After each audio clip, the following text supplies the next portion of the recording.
C'est toujours l'incertitude sur le sort des otages après l'assaut de l'armée algérienne sur le site gazier d'In Amenas. Un groupe d'assaillants islamistes était toujours retranché vendredi matin dans le complexe, selon une source sécuritaire. Plusieurs capitales ont demandé des explications aux autorités algériennes sur cette intervention qui a coûté la vie à de nombreux étrangers. L'armée malienne a repris le contrôle de la ville de Konna, dont la chute aux mains des islamistes avait entraîné l'intervention française. Les premiers soldats ouest-africains du Togo et du Nigeria sont arrivés à Bamako pour appuyer l'opération de reconquête du Nord Mali. 1400 militaires français sont désormais déployés dans le pays. Un pas important pour réparer les dommages qu'il a causés au cyclisme. C'est la réaction de l'Union cycliste internationale après les aveux de Lance Armstrong.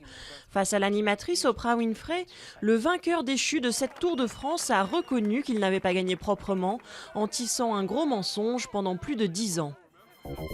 Rebondissement dans l'affaire Élodie Kulik, une jeune directrice d'agence bancaire tuée en 2002. Un homme de 40 ans a été mis en examen pour meurtre, viol et séquestration. L'individu qui nie les faits qui lui sont reprochés avait été interpellé mercredi avec 6 autres personnes qui ont été remises en liberté. 2 ans après le mondial, les supporters de foot en Afrique du Sud ressortent leur vuvuzela. Le pays accueille à partir de samedi la Coupe d'Afrique des Nations.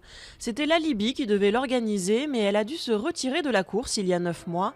Alors, quelle équipe pour succéder à la Zambie, tenante du titre ? Résultat, le 10 février prochain à Soccer City.